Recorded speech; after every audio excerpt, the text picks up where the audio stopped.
Ayan, matapos kong pagsabihan, matapos kong pagalitan, ayan na naman siya. Sabi ko sa kanya, matutulog na. Matulog na kasi hindi sila natulog kanina. Kasi dapat yan, pinapatulog ko yan sila ng hapon, ng alauna, ganun. Kaya lang hindi sila natulog kanina. Kaya dapat matulog silang maaga ngayon. Usually kasi pag natutulog sila sa ayan sila, matutulog yan sila sa gabi ng hanggang 10. Minsan hanggang 11 yan.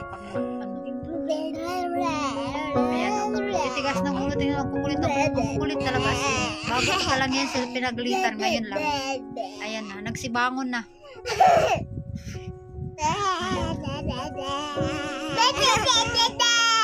Kahit anong galit ko sa kanila, guys. Wala, mga bata sila eh. Love mo sila, kaya yan. Oh, mag-hi kayo, be.